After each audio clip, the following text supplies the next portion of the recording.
సమావేశానికి విచ్చేసిన electronic and print media సోదరులకు, అదేవిధంగా ఫోటోగ్రాఫర్లకు, అదేవిధంగా సమావేశంలో కూర్చున్న పెద్దలందరికీ నమస్కారాలు. పెద్దలు శాసనమండలి సభ్యులు తక్కలపల్లి రవీంద్రరావు గారు మాట్లాడిన దాన్ని పూర్తిగా ఏకీభవిస్తూ, ఇవాళ ఈ రాష్ట్రంలో తెలంగాణ రైతాంగం కోసం నీళ్లు అడిగితే కేటీఆర్, హరీష్ రావు రక్తం చిందించాలని మాట్లాడుతున్న ముఖ్యమంత్రి, నువ్వు రక్తం మరిగిన పిశాచివా? ఇంతసేపు రక్తమే కళ్ళ చూడాలా? ఆనాడు తెలంగాణ ఉద్యమంలో 1200 మంది అమరుల త్యాగాలు, అనేక మంది మాలాంటి విద్యార్థి యువకుల యొక్క రక్తాన్ని కళ్ళ చూసిన పార్టీ కాంగ్రెస్ పార్టీ కదా. ఇంకా నీకు రక్తదాహం ఇంకా కొనసాగాలని కోరుకుంటున్నావా? అదేవిధంగా రైతాంగానికి నీళ్ల దాహం అయితే రేవంత్ రెడ్డికేమో డబ్బు దాహం మొదలైంది. అందుకనే ఇవాళ తెలంగాణ రాష్ట్ర రైతాంగం కోసం కొట్లాడుతున్న బీఆర్ఎస్ పార్టీ నాయకులు కేటీఆర్ గారు, హరీష్ రావు గారి మీద, తెలంగాణ మాజీ ముఖ్యమంత్రి కేసీఆర్ మీద అవాకులు చెవాకులు పేరుతూ ఇష్టం వచ్చినట్టు మాట్లాడుతున్న సందర్భం. ఇవాళ మేము స్ట్రేట్గా అడుగుతా ఉన్నాం ముఖ్యమంత్రి గారిని, ఇవాళ వీరు మాట్లాడే భాష ఓ అహంకారంతో తలకెక్కి అన్నదాతలను అవమానించే విధంగా తెలంగాణ సమాజాన్ని, మరి ఇట్లాంటి మీరు మాట్లాడే భాషను చూస్తూ ఊరుకోదు.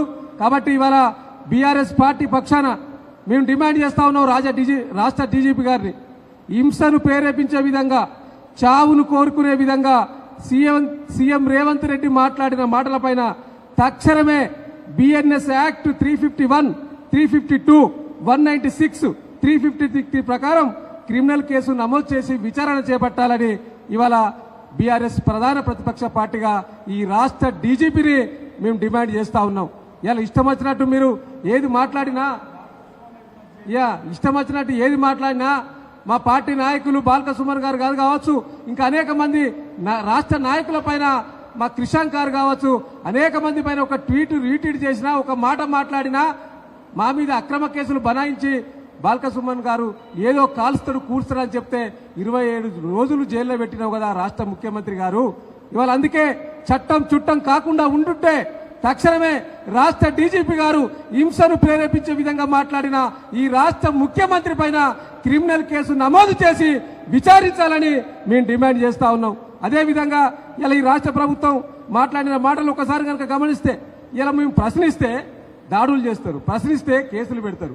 అదేవిధంగా ఇవాళ మేము అడుగుతున్నాం, మీకు రక్తదాహం నీకు కావాలనుకుంటే ఇవాళ మా పార్టీ విద్యార్థి విభాగం, మా పార్టీ యువజన విభాగం తెలంగాణ భవన్లో రక్తదానం చేస్తూ ఉన్నది. సరిపోతుందా రక్తం? ఇంకా జిల్లాల వారీగా ఎక్కడికక్కడ రక్తదానాలు శిబిరాలు పెట్టి ఆ రక్తాన్ని నీకు మరి ప్యాక్స్లో పంపించమంటావా రాష్ట్ర ముఖ్యమంత్రి గారు?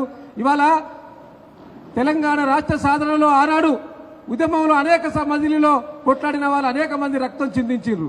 అయినా మీకు ఇది యొక్క రక్తదాహం తగ్గిపోలే. కాబట్టి ఇవాళ అడుగుతా ఉన్నాం మేము, ఇవాళ మీరు నిరుద్యోగులకు ఇస్తాన 2 లక్షల ఉద్యోగాలు ఇవ్వలేకపోలేదు కాబట్టి వాళ్ళు ప్రశ్నిస్తే వార రక్తం కూడా అడుగుతారా మీరు? అదేవిధంగా ఈ రాష్ట్రంలో ఉన్న 22 లక్షల మంది విద్యార్థులు ఫీజు రియంబర్స్మెంట్ కోసం అనేక ఇబ్బందులు పడతా ఉన్నారు. ఆ కళాశాల యాజమాన్యాలు కూడా ఇబ్బందుల పాలవుతా ఉన్నారు. వారు మరి మా ఫీజు రియంబర్స్మెంట్ కావాలని అడిగితే వారి రక్తం కూడా అడుగుతారా మీరు? ఇంకా ఎంతమంది రక్తం కావాలా మీకు? అందుకనే డెఫినెట్ గా ఈ యొక్క రాష్ట్ర పరిపాలన ఒక పిచ్చోడి చేతిలో రాయిలా మారింది. ఒక హిట్లర్ మాదిగా వారే అన్నారు, నేను హిట్లర్ ఎగ్జాంపుల్ అని చెప్పి. కాబట్టి ఇలా తుగ్లక్ పరిపాలన ఈ రాష్ట్రంలో నడుస్తా ఉన్నది. ఒక తుగ్లక్ ముఖ్యమంత్రి ఈ రాష్ట్రంలో ఉండి ప్రజలను అధోగతి పాలు చేస్తా ఉన్నాడు. తప్పకుండా ప్రజలు అన్నింటినీ గమనిస్తా ఉన్నారు. సమయం సందర్భం వచ్చినప్పుడు కర్రు గాల్చి వాదపెట్టడానికి సిద్ధంగా ఉన్నారని ఈ రాష్ట్ర ప్రభుత్వాన్ని హెచ్చరిస్తూ తక్షణమే రాష్ట్ర రైతాంగానికి, రాష్ట్ర ప్రజలకు రాష్ట్ర ముఖ్యమంత్రి మాట్లాడిన విధానం పైన క్షమాపణ చెప్పాలి. ఇవాళ షాబాద్ లో సైకో ఏ విధంగా 6 మందిని హత్య చేసిండో, ఆ షాబాద్ లో సైకోకు ఈ రాష్ట్ర ముఖ్యమంత్రికి ఏమి తేడా లేదు, ఏం వ్యత్యాసం లేదు. ఇద్దరు సమానంగానే కనిపిస్తా ఉన్నారు. కాబట్టి వెంటనే చట్టం చుట్టం కాకుండా ఉండుంటే తక్షణమే రాష్ట్ర ముఖ్యమంత్రి పైన చట్టరీత్యా చర్యలు చేపట్టాలని మేము డిమాండ్ చేస్తా ఉన్నాం. Thank you.